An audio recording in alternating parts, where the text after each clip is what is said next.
Azteca, de Gary Jennings. Parte 10. Continuación. Ejecatl, el dios del viento, soplaba de vez en cuando, pero sus labios estaban tan abrasados como la tierra desierta, y su aliento era tan caliente y seco que pocas veces alcanzaba a hacer ruido, ya que casi no tenía nada en contra de qué soplar. Eso sí, algunas veces lo hacía tan fuerte que parecía silbar, y era entonces cuando la arena se movía y se levantaba, arremolinándose a través de la tierra, con nubes tan fuertes como el polvo de obsidiana que los escultores utilizaban para suavizar la piedra sólida. Los dioses de las criaturas vivientes tienen muy poco que hacer en esta tierra tan caliente, dura y árida, sobre todo Mixcoatl, el dios de los cazadores. Claro que veía o oía un coyote de vez en cuando, pues ese animal parece poder vivir en cualquier lugar. Y también había conejos, aunque me imagino que era solo para que los coyotes pudieran comer. Había reyezuelos y búhos, y estos casi del tamaño de los reyezuelos y vivían en orificios hechos en los cactus. Tampoco podía faltar un buitre o dos, que volando alto circulaban sobre mí, pero todos los demás habitantes del desierto eran reptiles, ya que vivían debajo de la tierra o debajo de las piedras, como las venenosas serpientes de cascabel, lagartos como látigos, lagartijas con granos y cuernos, y escorpiones del tamaño de mi mano. Por lo visto, nuestros dioses de las cosas que crecen no tienen ningún interés en el desierto. Es cierto que en el otoño hasta los nopali, cactos, dan sus rojos y dulces tonantli, frutos, y el gran cacto quinametl ofrece sus dulces y purpurinos frutos pitahaya. Al final de sus brazos levantados, pero a la mayoría de los del desierto solo les crecen púas y espinas. En cuanto a árboles, únicamente se ve de vez en cuando un torcido mizquitl, la yuca de hojas como lanzas, el cuamatlatl, del color raro, ya que sus hojas, ramas y hasta su tronco son de un verde brillante. Los arbustos más pequeños incluyen al chiyactic, que es muy útil porque su savia es como un aceite y facilita el encendido de una fogata, y el coaxeloloni, cuya madera es más dura que el cobre y por lo tanto casi imposible de cortar, y tan pesada que se hundiría en el agua si es que la hubiera por allí. Solo una diosa bondadosa se atreve a caminar entre ese horrible desierto, para meterse entre las garras de esas plantas tan feas y suavizar su naturaleza tan mala con su caricia. Esta es Xochiquetzal, la diosa del amor y de las flores, la diosa más amada por mí, ya ha muchos años difunta hermana Tzitzitline. Cada primavera, aunque solo por poco tiempo, la diosa embellece hasta el más feo de los arbustos y de los cactus. Durante el resto del año, le parecerá a cualquier viajero que Xochiquetzal ha abandonado el desierto y lo ha condenado a una continua fealdad. Pero no es así, pues yo hice lo que había hecho en mi lejana infancia, cuando solo podía ver las cosas de cerca, esas cosas que no llamarían la atención de las personas que tienen una visión normal, y encontré flores en el desierto, para cada estación, que sobresalían entre las enredaderas, largas y espesas, que se arrastraban sobre la tierra. Eran flores muy pequeñas, casi invisibles, a menos que uno las buscara, pero eran flores, y por eso sabía que Xochiquetzal estaba allí.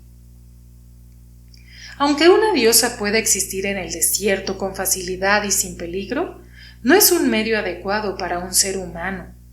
Todo lo que hace la vida tolerable escasea allí, o no existe en absoluto. Si un hombre ignorante de la naturaleza del desierto trata de cruzarlo sin prepararse para ello, pronto encontrará la muerte, y esta no será rápida ni fácil. Para mí, aunque esa fue mi primera aventura en el desierto, no desconocía lo que éste era e iba preparado. Cuando había estado en la escuela, en donde se nos enseñaba cómo ser guerreros, el Cuachic glotón de sangre había insistido en incluir ciertas enseñanzas para poder sobrevivir en un desierto. Por ejemplo, gracias a sus enseñanzas jamás me faltó agua. La fuente más común es el cacto comitl, y es por lo que se llama comitl, jarra. Escogía un cacto grande y le ponía una rueda de ramitas alrededor de su tronco. Las encendía y esperaba hasta que el calor lanzara la humedad del comitl hacia su interior. Después, solo tenía que cortar la parte superior de ese cacto, moler la pulpa y exprimir el agua que salía de ella sobre mi bolsa de cuero. Todas las noches solía cortar también uno de los cactos más altos, de tronco recto, y acostarlo con su punta recargada sobre una piedra, para que se doblara por en medio. A la mañana siguiente, toda la humedad se encontraba en medio, y solo tenía que cortar allí y dejar que el agua escurriera sobre mi cuero. Pocas veces tuve carne para asar sobre mi fogata nocturna, salvo alguna que otra lagartija, que solo servía para 2 bocados, aunque una vez tuve un conejo que todavía estaba pataleando cuando se lo quité al buitre que lo acababa de atrapar. Pero la carne no es indispensable para el sostenimiento de la vida. En el transcurso del año, el árbol de Mizquitl está festonado de semillas, unas verdes y otras parduzcas. Las verdes son las nuevas, y las pardas las que sobraron del año anterior. Las semillas verdes se pueden cocer en agua caliente hasta que quedan tiernas y luego se aplastan para hacer de ellas una pulpa comestible. Las semillas secas, que están dentro de las vainas viejas, se pueden moler entre 2 piedras hasta que tengan una consistencia harinosa. Ese polvo se puede llevar como pinoli, y cuando no se cuenta con un alimento más fresco, este puede mezclarse con agua y hervirse. Bueno, sobreviví y caminé por ese desierto horrible durante todo un año. Pero no es necesario que lo describa más, ya que cada larga carrera era igual a la anterior. Solo agregaré, por si ustedes, reverendos frailes, todavía no alcanzan a imaginarse toda su grandeza, extensión y soledad, que estuve caminando en él aproximadamente un mes entero sin encontrarme a otro ser humano. De lejos, porque temía el color de la tierra del desierto, creí que era tan solo una extraña colinita de arena, pero al acercarme vi que era un ser humano sentado. Muy contento, pues llevaba mucho tiempo sin ver a nadie, le grité, pero no me contestó. Conforme me iba acercando, le gritaba, pero ni así recibí respuesta. Pero para entonces ya estaba lo suficientemente cerca como para ver que la boca del extraño estaba abierta, como si estuviera gritando. Entonces me detuve sobre la figura de una mujer desnuda sentada sobre la arena y cubierta con una ligera capa de arena. Si es que alguna vez gritó, ya no podía hacerlo, pues estaba muerta, con sus ojos y su boca bien abiertos. Estaba sentada con sus piernas extendidas y abiertas, con sus manos recargadas sobre la tierra, como si se hubiera muerto mientras trataba de levantarse. Toqué sus hombros arenosos. Su piel era suave y todavía no estaba fría, lo que me indicaba que había muerto hace poco. Apestaba, pues estaba muy sucia, pero sin duda yo olía igual, y su pelo largo estaba lleno de pulgas de arena, que si no hacían que éste se moviera, era porque estaba muy enredado. Sin embargo, Con un buen baño, ella habría sido bastante bonita, tanto de cara como de cuerpo, y era más joven que yo, sin tener signos de enfermedad o de lesión. Así es que yo estaba perplejo ante la causa de su muerte. Durante el último vez, había caído en el hábito de hablar conmigo mismo a falta de otra persona. Así es que me dije con tristeza: este desierto está abandonado de los dioses, o los dioses me han abandonado a mí. Tuve por un lado la suerte de encontrarme con lo que tal vez fuera la única persona existente en todo este desierto, y que resultó ser una mujer. Ella hubiera sido la compañera ideal para viajar, pero por desgracia ya es un cadáver. Si hubiera llegado un día antes, tal vez hubiera aceptado compartir mi viaje, mi cobija y mis atenciones, pero como está muerta, la única atención que le puedo dar es la de enterrarla antes de que lleguen los buitres. Solté mi morral y mi bolsa de cuero con agua y comencé a excavar un hoyo en la arena con mi macuahuitl, pero sentía como si me mirara con reproche, por lo que decidí que sería mejor acostarla para que descansara mientras yo excavaba su tumba. Dejé caer mi espada y tomé a la mujer de los hombros para acostarla de espaldas. Pero me llevé una gran sorpresa. Resistió la presión de mis manos e insistió en permanecer en esa postura como si fuera una muñeca cosida por en medio para poder conservar esa posición. No podía entender la renuencia del cadáver, pues sus músculos no estaban tiesos todavía. Lo comprobé al levantar uno de sus brazos y encontrarlo bastante flexible. Traté otra vez de moverla, y su cabeza cayó sobre uno de sus hombros, pero su torso no se movió. Entonces pensé algo muy loco. ¿Acaso los habitantes del desierto, al morir, echaban raíces para quedarse en un solo lugar? ¿Acaso esos habitantes no se convertían poco a poco en esos gigantescos cactos como figuras humanas? Retrocedí un poco para examinar el cadáver, que incomprensiblemente había resultado ser tan terco, y me volví a sorprender cuando algo me picó fuertemente en la espalda. Me volví y me encontré en medio de un semicírculo de flechas, todas apuntándome. Cada una de ellas estaba colocada sobre la cuerda tensa de un arco. Cada arco la sostenía un hombre ceñudo y enojado, y cada hombre vestía solamente un taparrabo muy sucio de piel desgarrada, una capa de mugre y unas cuantas plumas en su pelo sin brillo. Eran 9 hombres. Debo admitir que como había estado tan preocupado con ese hallazgo tan peculiar, y como ellos se esforzaron en rodearme tan silenciosamente, ni siquiera los olí mucho antes de que se acercaran, pues apestaban igual que la mujer muerta, pero multiplicado por 9. «Chichimeca», exclamé para mí, o quizás lo hice en voz alta. Lo que sí les dije fue: acabo de encontrar a esta infeliz mujer y solo trataba de ayudarla.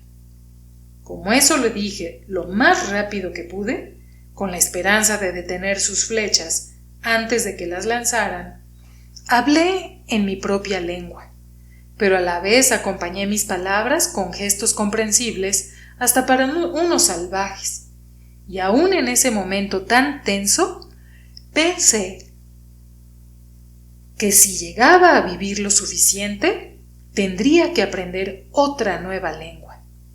Pero grande fue mi sorpresa cuando uno de los hombres que me había picado con la punta de su flecha, un hombre casi de mi estatura y casi de mi tamaño, me contestó en comprensible náhuatl: «La mujer es mi esposa».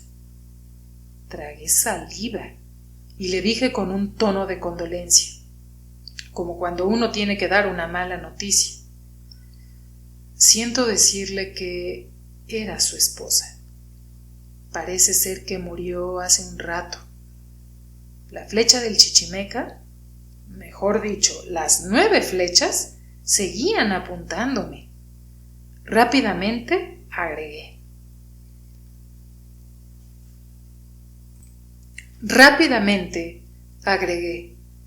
Yo no fui la causa de su muerte. Ya la encontré así. Y no tenía ninguna intención de molestarla, aun si la hubiera encontrado viva. El hombre se rió roncamente, sin humor. Es más, continué diciendo, estaba a punto de hacerle el favor de enterrarla antes de que los buitres la despedazaran, e indiqué el lugar en donde estaba mi macuahuitl. El hombre contempló el hoyo que había empezado a excavar, luego hacia arriba, en donde ya rondaban los buitres, y por último me miró fijamente, y su expresión de dureza se relajó un poco. Él me dijo: «Es usted muy amable, forastero», y bajó su flecha, aflojando la tensión de su arco. Los otros 8 Chichimeca hicieron lo mismo y metieron sus flechas entre sus cabellos enredados. Uno de los hombres se empinó para recoger mi macuahuitl y la examinó detenidamente, mientras otro empezó a registrar el contenido de mi morral. Quizás me robaran lo poco que llevaba, pensé, pero por lo menos parecía que no me iban a matar inmediatamente, por ser un intruso. Tratando de seguir aparentando amabilidad, le dije al viudo: «Siento mucho su pena. Su esposa era joven y bonita. ¿De qué murió?» «De ser una mala esposa», me contestó melancólicamente. Luego dijo: «La mordió una serpiente de cascabel». No vi ninguna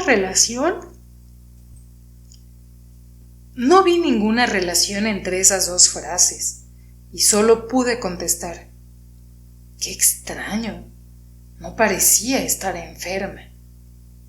«No, si se restableció del veneno», gruñó el hombre, pero antes, pensando que iba a morir, se confesó con la que come suciedad delante de mí. Lo único que confesó Atlazótlotl fue que se había acostado con un hombre de otra tribu, y luego tuvo la desgracia de no morir de la picadura. Movió su cabeza sombríamente y yo hice lo mismo. Él continuó: «Esperamos a que se recuperara, porque no estaría bien ejecutar a una mujer enferma. Cuando se alivió y estuvo fuerte otra vez, la trajimos aquí, esta mañana, para morir». Observé los restos, preguntándome qué clase de ejecución se le pudo dar a la víctima, sin que dejara ninguna huella, solo los ojos muy abiertos y también la boca en un grito silencioso. «Ahora veníamos a quitarla de aquí», concluyó el viudo. «Un buen lugar para ejecutar es muy difícil de encontrar en el desierto, así que no profanamos al dejar la carroña para atraer a los buitres y a los coyotes. Fue muy gentil de su parte, forastero, el haber apreciado eso». Dejó caer su mano amigablemente sobre su hombro. «Pero nosotros atenderemos nuestro difunto, y después tal vez quiera compartir nuestra comida en el campamento».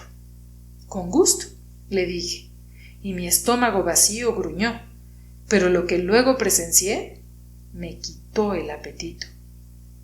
El hombre se acercó a donde estaba sentada su esposa y la movió de un modo que a mí jamás se me hubiera ocurrido. Yo traté de acostarla, pero él la sujetó por debajo de las axilas y la alzó. Aún así, vi que se resistía, y él tuvo que hacer un gran esfuerzo. Entonces se oyó un ruido horrible, como cuando algo se destapa y se desgarra, como si la parte de abajo de la mujer efectivamente hubiera echado raíces en la tierra y se desprendió de la estaca sobre la que había estado empalada. Entonces comprendí por qué el hombre había dicho que un lugar de ejecución no era fácil de encontrar en el desierto. Tenía que haber un árbol con la medida justa, que creciera derecho y sin raíces que obstruyeran. Ese palo había sido un pequeño misquitl, del grueso de mi brazo, y cortado a la altura de mi rodilla, y luego punteado hasta hacer una punta filosa en la parte de arriba, pero sin pulir la madera. Me pregunté si sería el esposo quien tan delicadamente había posado a su esposa en ese artefacto, y si lo había hecho poco a poco o de un solo empujón para que no sufriera mucho. Seguí pensando en eso, pero no hice una pregunta. Al llevarme a su campamento, los 9 hombres trataron de que me sintiera a gusto allí, y me trataron con amabilidad todo el tiempo que permanecí entre ellos. Habían inspeccionado detenidamente mis pertenencias, pero no robaron nada, ni siquiera mi bultito de pedacitos de cobre. Sin embargo, creo que su comportamiento habría sido otro si hubiera llevado algo de valor o si hubiera llegado con un grupo de cargadores. Después de todo, esos hombres eran chichimeca. Siempre que nosotros los mexica pronunciábamos ese nombre, lo hacíamos con desprecio, con burla y odio, de forma parecida a cuando ustedes los españoles hablan de los bárbaros y de los salvajes. El nombre chichimeca viene de la palabra chichine, una de nuestras palabras que significan perro. Cuando decimos chichimeca, nos referimos a esa gente como la gente perro, y en esos momentos me encontraba entre ellos, entre esa gente sin hogar, sucia, siempre vagando en el desierto, no lejos de las tierras otomí. Esa fue la razón por la que me indigné tanto cuando 10 años atrás los rarámuri me tomaron por un chichimecatl. Despreciábamos bastante a los chichimeca, que se encontraban en esas tierras, al norte, pero era una creencia popular que todavía los había de un nivel más bajo. Se creía que todavía más al norte de donde habitaba esa gente perro, había tribus desérticas aún más bravas, a las que les pusimos el nombre de teochichimeca, o como dirían ustedes, gente aún más perra. Y en la región del extremo norte, supuestamente, vivían tribus todavía más peligrosas a las que nosotros llamábamos los sacachichimeca, o como quien dice, la más depravada gente perro. Sin embargo, debo decirles que después de haber viajado a través de todas esas tierras desérticas, jamás encontré esas tribus inferiores o superiores entre sí. Todos eran igual de ignorantes, sin sensibilidad y con frecuencia inhumanamente crueles. Pero ese cruel desierto era el que los había hecho así. Todos vivían en una sociedad tal que repugnaría a cualquier persona civilizada o a un cristiano, y comían alimentos que revolverían el estómago a un hombre de la ciudad. No tenían casas, comercio o artes, porque continuamente se veían en la necesidad de vagar para arrancar del desierto el poco alimento que éste les daba. Aunque las tribus chichimeca entre las que viajé hablaban un náhuatl comprensible o algún dialecto parecido, no sabían el conocimiento de palabras ni tenían otro tipo de educación, y las costumbres y los hábitos de algunas de ellas eran repugnantes. Sin embargo, mientras que habrían horrorizado a cualquier comunidad civilizada si alguna vez la hubieran visitado, debo decir que los chichimeca se habían adaptado admirablemente a vivir en ese desierto inclemente, y sé de muy pocos hombres civilizados que hubieran podido hacerlo. El primer campamento que visité, el único hogar que esa gente conocía, era un pedazo más del desierto del que se habían apoderado, porque sabían que había una corriente de agua subterránea que les era accesible al excavar un poco en esa parte de arena. El único aspecto hogareño que tenía el campamento eran las fogatas prendidas para cocinar y alimentar a las 16 o 18 familias de la tribu. A excepción de las ollas y utensilios muy rudimentarios, no tenían muebles. Amontonadas cerca de la fogata se encontraban todas las armas que poseía la familia para cazar, así como todos sus aperos: un arco, flechas, una jabalina con su atlatl, un cuchillo para pelar, un hacha para cortar carne y demás utensilios. Pocas eran las armas que estaban bien punteadas o tenían filo de obsidiana, ya que esa piedra era muy difícil de encontrar en aquellas regiones. La mayoría de las armas estaban hechas de madera de coaxiloloni, ya que ésta era tan dura como el cobre, y los chichimeca, ingeniosamente, le daban con fuego forma y filo. Por supuesto que no había casas de construcción maciza, solo 2 pequeñas chozas temporales, que estaban construidas con palos de madera seca y sin mucho cuidado. Según me dijeron, en cada choza se encontraba una mujer embarazada esperando su alumbramiento, razón por la que ese campamento era más permanente que otros. Por permanencia, entendían que podrían permanecer allí durante varios días, en lugar de una noche solamente. El resto de la tribu no necesitaba de ningún albergue. Tanto hombres como mujeres y niños, hasta los más pequeños, dormían en el suelo, como yo lo había estado haciendo en los últimos tiempos. Pero en lugar de acostarse sobre una cobija de suave piel de conejo, como la que yo tenía, solo usaban pieles de venado, viejas y sucias. También la poca ropa que llevaban puesta era de diferentes pieles de animales: taparrabos para los hombres, blusas sin forma para las mujeres, hasta el largo de la rodilla, y los niños no llevaban ningún tipo de vestiduras, aunque ya estuvieran casi completamente desarrollados. Sin embargo, la cosa más fea de ese campamento era su olor, que a pesar de que se encontraba en campo abierto, era muy fuerte y penetrante, y esa pestilencia era despedida por la misma gente perro, pues cada uno de ellos era mucho más sucio que cualquier perro. Se podía creer que uno no tendría por qué ensuciarse en el desierto, pues la arena era tan limpia como la nieve, pero esa gente estaba sucia de su propia mugre, de su propio excremento, de su propia negligencia. Dejaban que el sudor se secara en sus cuerpos, y éste se incrustaba en las otras grasas y humores que el cuerpo normalmente despide, en capas casi invisibles. Cada arruga y curva de sus cuerpos era un patrón de mugre oscura: dedos, puños, cuellos, codos, las partes de atrás de las rodillas. Su pelo caía como en pedazos, no como hilos, y pulgas y piojos caminaban entre toda esa pestilencia.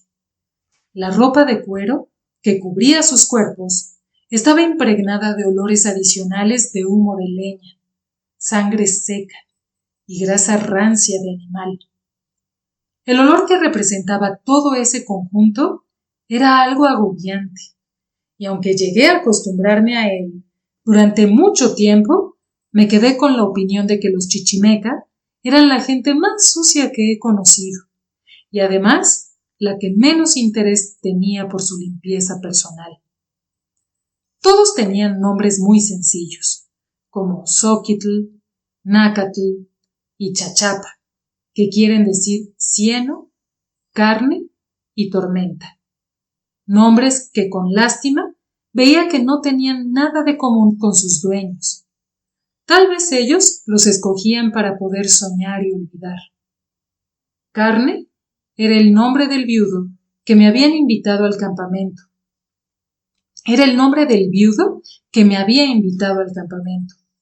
Él y yo nos sentamos cerca de una fogata atendida por varios hombres solteros y apartada de las de los grupos familiares. Carne y sus compañeros ya sabían que yo era un mexicatl, pero yo tenía la inquieta inseguridad de cómo referirme a su raza. Así que mientras uno de los hombres utilizaba un cucharón hecho de una hoja de yuca para servirnos un caldo indistinguible, sobre un pedazo de hoja de maguey, dije: Carne, no sé si sabes que nosotros los mexica tenemos la costumbre de llamar chichimeca a toda la gente que habita en el desierto, pero sin duda os debéis llamar a vosotros mismos de otra manera. Indicando el montón de fogatas, dijo: los que estamos aquí somos la tribu Tecuexe. Hay muchas tribus en el desierto: la Pame, Janambre, Gualahuise y muchas otras más, pero efectivamente todos somos chichimeca, ya que pertenecemos a la raza de piel roja. Pensé que más bien tanto él como los demás miembros de su tribu eran de un color gris mugre. Carne, tomando otro bocado del caldo, agregó: tú también eres un chichimécatl. No tienes nada que te diferencie de nosotros. Me había dolido que los Rarámuri me llamaran así, pero era aún más insultante que un salvaje del desierto reclamara parentesco con un mexicatl civilizado, aunque lo dijo de una manera tan casual que me di cuenta de que no lo había dicho con presunción. Era cierto que debajo de su mugre, tanto Carne como los otros tecuexe eran de complexión bronceada, parecida a la mía y a la de todos los que yo conocía. Las tribus y los individuos de nuestra raza pueden variar en tono de color, desde el más pálido de rojo bronceado hasta el pardo oscuro del cacao, pero por lo general, piel roja era la descripción más adecuada. Así que entendía cómo esa gente ignorante, sucia y nómada obviamente creía que el nombre de chichimeca era derivado no del chichime, perro, sino de la palabra chichiltic, que quiere decir rojo. Para aquel que creyera eso, chichimeca no era un nombre despectivo, sino que solo describía a cada ser humano que viviera en el desierto, en la selva, en cada ciudad civilizada del único mundo. Seguí alimentando a mi estómago agradecido, y aunque el caldo estaba lleno de arena, me supo muy sabroso, y meditaba sobre los lazos entre las diferentes gentes. Era obvio que los chichimeca en algún tiempo habían tenido un contacto positivo con la civilización. Carne había mencionado la confesión imprudente de su esposa con Tlazolteotl en su lecho de enferma, por lo que me daba cuenta de que conocían a esa diosa. Más tarde supe que también adoraban a la mayoría de nuestros dioses, pero dentro de su aislamiento e ignorancia habían inventado un solo dios para ellos. Tenían la cómica creencia de que las estrellas son mariposas hechas de obsidiana y que la luz que brilla sobre ellas es solo el reflejo de la luz de la luna sobre sus alas de piedra brillante. Así es que habían concebido una diosa, Itzpapaltl, mariposa de obsidiana, a quien consideraban la más grande entre todos los dioses. Bueno, debo reconocer que las estrellas son espectacularmente brillantes en el desierto y que sí parecen aletear como las mariposas casi al alcance de la mano. Aunque los chichimeca tengan algunas cosas en común con los pueblos más civilizados, y aunque interpretan el mismo nombre de chichimeca para indicar que toda la gente de piel roja está relacionada una con otra, eso no les impide el no tener compasión y de vivir a expensas de esos parientes lejanos o cercanos. Esa primera noche que cené con la tribu tecuexe, el caldo tenía pedazos de carne blanca y muy tierna, tan tierna que sus delicados huesos se deshacían y no podía reconocerla como de lagarto o conejo o alguna otra criatura que hubiera visto en el desierto. Así es que le pregunté: carne, ¿qué carne estamos comiendo? Él gruñó: bebé. ¿Qué? ¿Bebé? Él repitió: bebé, y se encogió de hombros. Comida para los tiempos difíciles. Como vio que yo seguía sin entender, me explicó: algunas veces nos salimos del desierto para atacar aldeas otomí y nos llevamos, entre otras cosas, a sus bebés, o peleamos con otra tribu chichimeca aquí en el desierto abierto. Cuando se aleja la tribu vencida, abandona a aquellos niños que por ser tan pequeños no pueden correr. Como esos cautivos no nos sirven para nada, los matamos, les sacamos las entrañas y los curamos al sol o los asamos sobre un fuego de mizquitl para que puedan durar mucho tiempo sin echarse a perder. Pesan muy poco, así que cada una de nuestras mujeres puede cargar con facilidad 3 o 4 a la vez, colgados de un cordón amarrado a su cintura. Se llevan, se preparan y se sirven, cuando, como este día, Mariposa de Obsidiana no nos manda animales para nuestras flechas. En sus caras, reverendos frailes, leo que esto lo ven como un crimen reprobable, aunque debo confesarles que aprendí a comer cualquier cosa comestible con casi tanta satisfacción y con tan poco asco como cualquier chichimécatl, porque a lo largo de mi viaje por el desierto no conocí otra ley más grande que las del hambre y la sed. No obstante, no deseché del todo los modales y gustos diferentes del ser civilizado, ya que los chichimeca tenían otras costumbres alimenticias, tales que ni la más grande privación me hubiera podido hacer participar. Acompañé a Carne y a sus compañeros durante el tiempo en que sus vagabundeos los llevaron hacia el norte, la ruta que yo llevaba. Luego, cuando los tecuexe decidieron desviarse hacia el este, Carne amablemente me llevó al campamento de otra tribu, los Zacateca, y me presentó a un amigo con el que había sostenido batallas, un hombre llamado Verdoso. Así que me fui con los Zacateca mientras estos se dirigieron hacia el norte, hasta que también nuestros caminos se desviaron, y Verdoso, a su vez, me presentó a otro amigo llamado Banquete, de la tribu Guá. Así pasé de tribu en tribu, con la Toboso, la Iritila, la Mapimí, en el transcurso de todas las estaciones comprendidas en un año entero, y pude observar algunas de las costumbres más repugnantes de los chichimeca. En la última parte del verano y a principios del otoño, los diversos cactus del desierto dan sus frutos. He mencionado el gran cacto Quinametl, que se parece a un gran hombre verde, con muchos brazos levantados.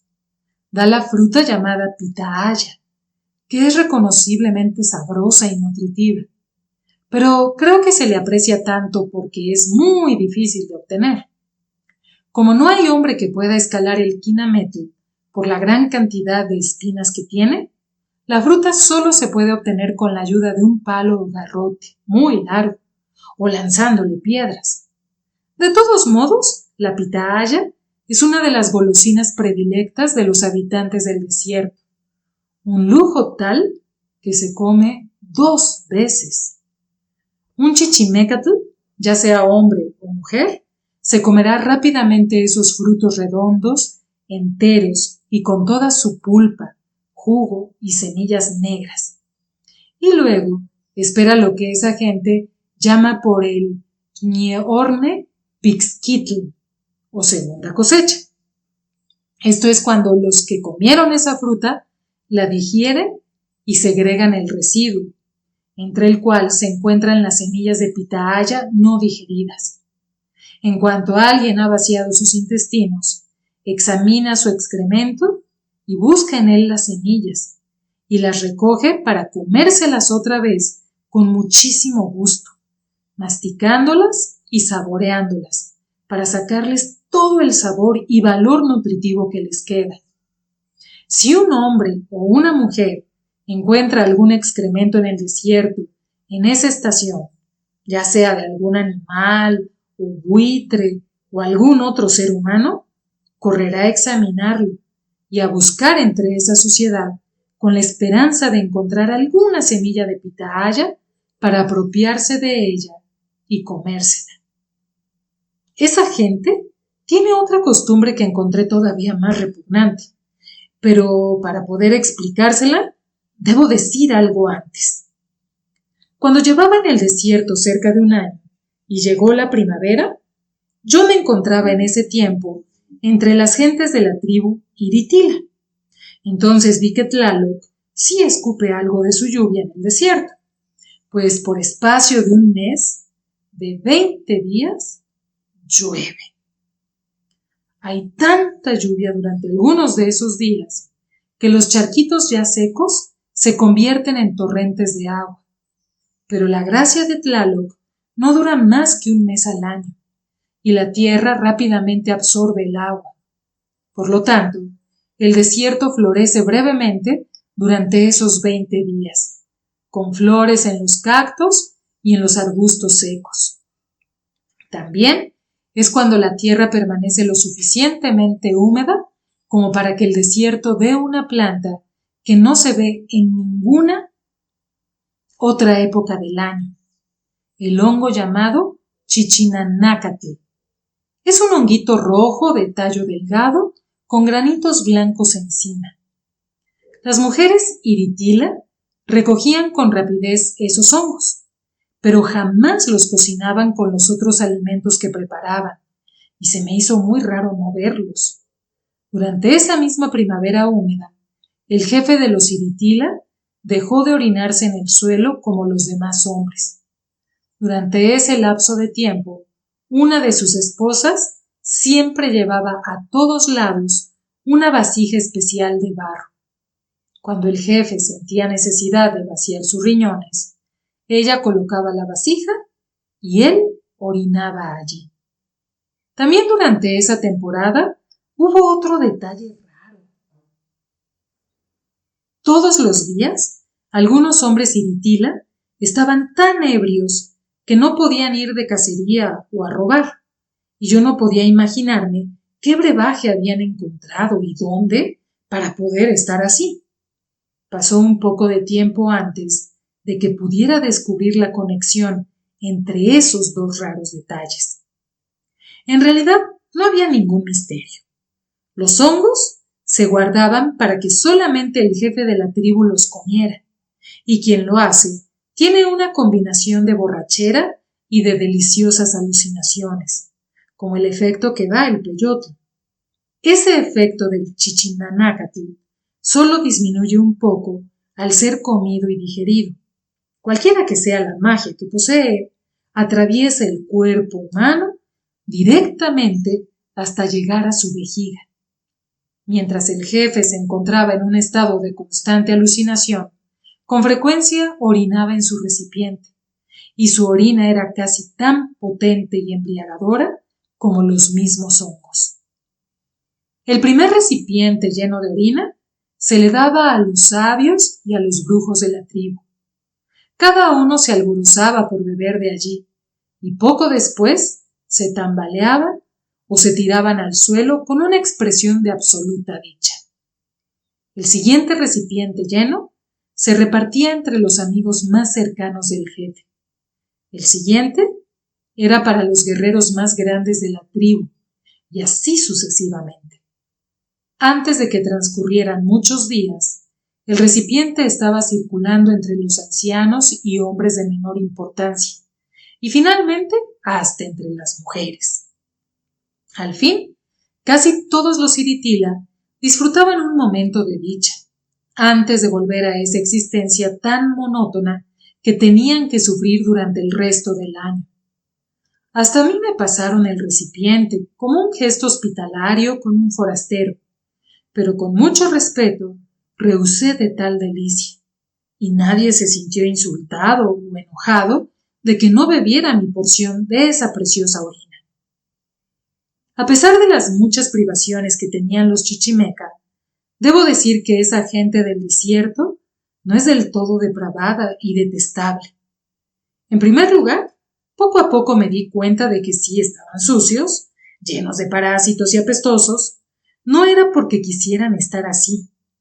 Durante los 17 meses del año, cada gota de agua que se pudiera sacar del desierto, si no se bebía luego por bocas ávidas y sedientas, la que sobraba se debía almacenar para el día en que no hubiera ni siquiera un cacto semihúmedo, y había muchos días como esos. La temprana temporada de primavera, escasa y fugaz, es el único tiempo en el que el desierto proporciona agua suficiente como para darse el lujo de tomar un baño.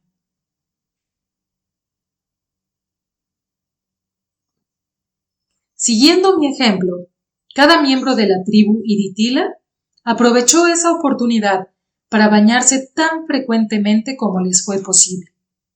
Y ya sin la mugre habitual que les cubre, los chichimecas se parecen a cualquier gente civilizada. Recuerdo que vi algo muy hermoso.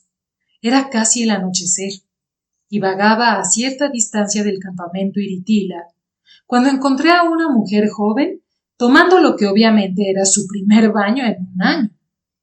Se encontraba parada en medio de un pequeño estanque de agua formado por la lluvia en la cavidad de una roca.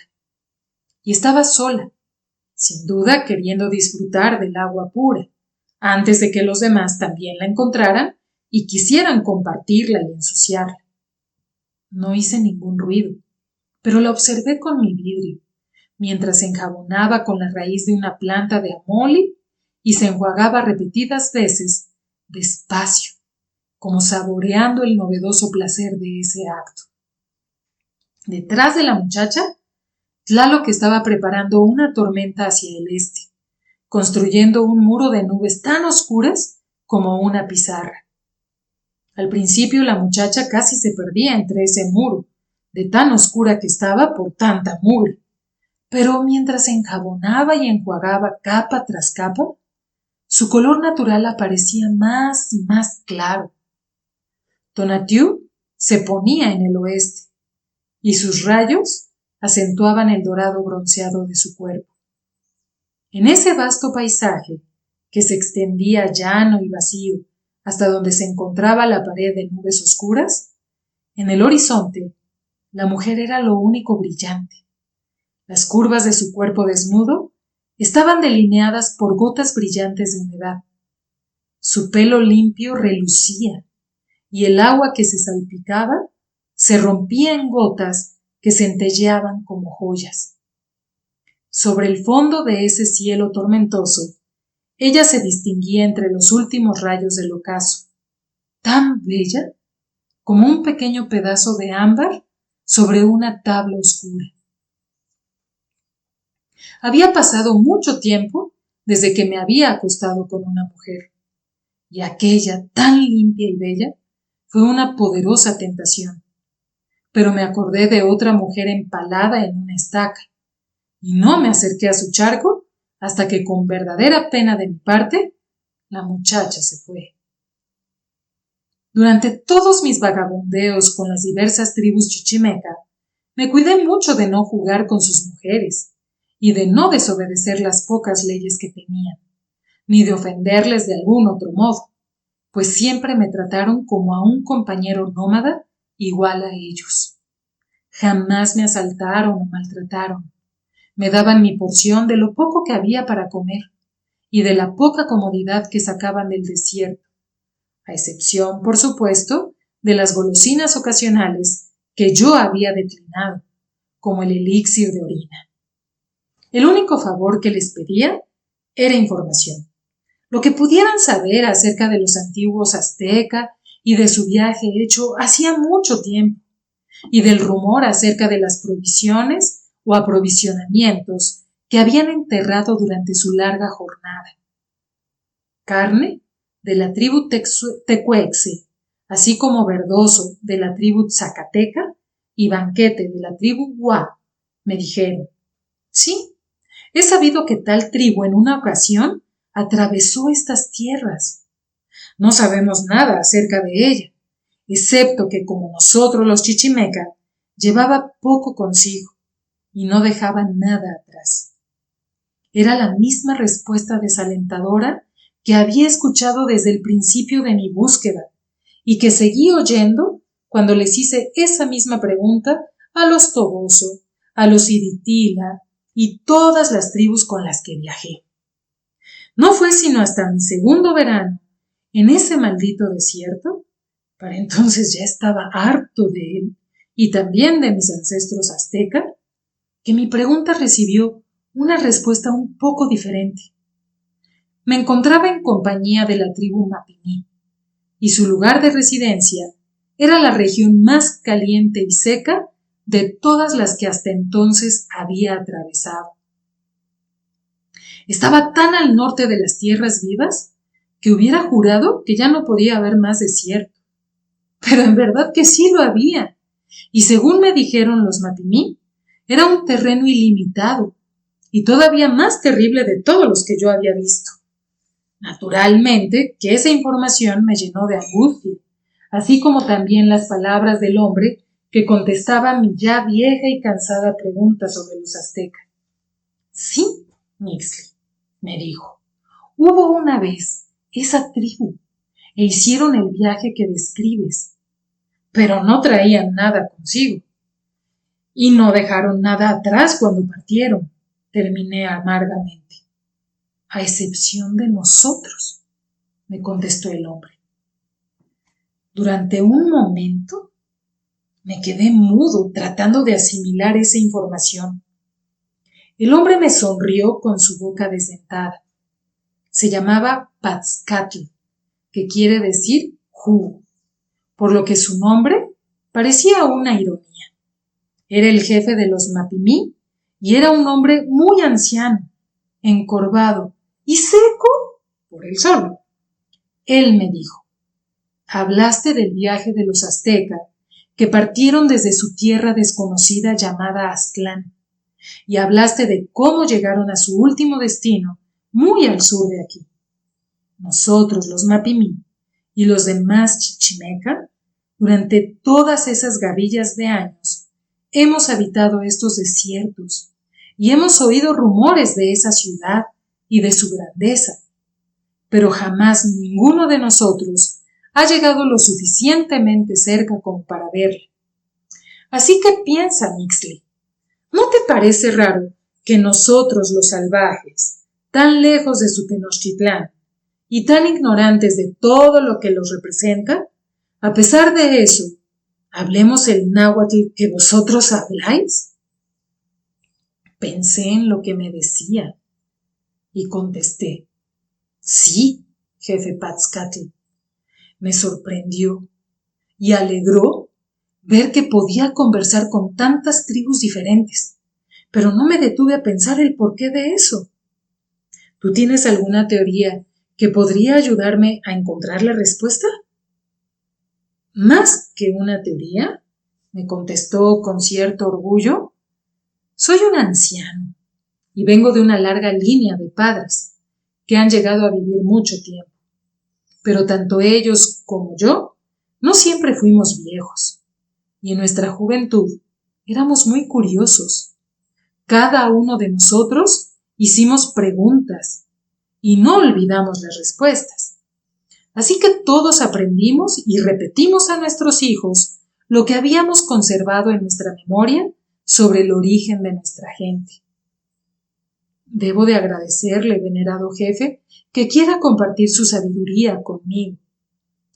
Quiero que sepas entonces, dijo el viejo Patzcatl, que las leyendas hablan de 7 tribus diferentes, entre las que se encontraban tus aztecas, que partieron hace mucho de esta tierra del Aztlán, el lugar de las garzas níveas, en busca de un lugar mejor para vivir.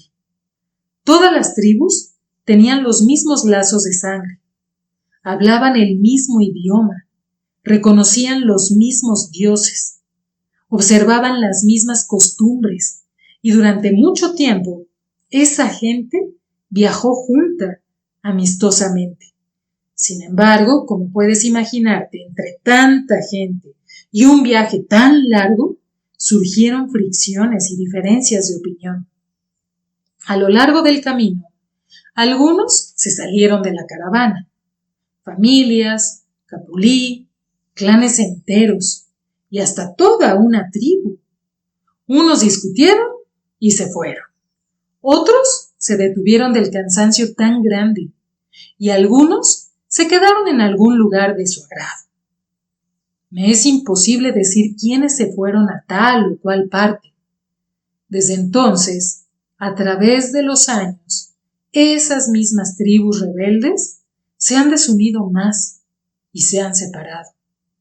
Se ha sabido que tus aztecas continuaron su camino hasta donde ahora se encuentra su Tenochtitlán, y tal vez otros hayan llegado tan lejos como vosotros.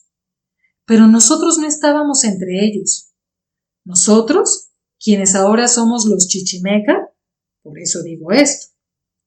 Cuando tus aztecas cruzaron las tierras desérticas, no dejaron ningún aprovisionamiento que pudieran utilizar en el futuro.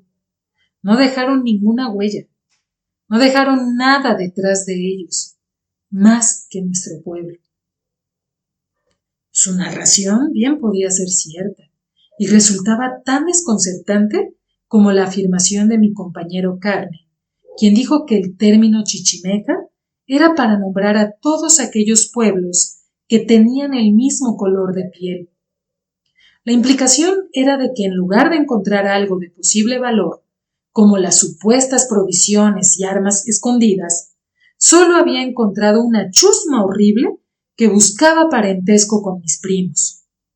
Rápidamente hice a un lado esa espantosa posibilidad y dije con un suspiro: de todas maneras, me gustaría encontrar la tierra de Aztlán.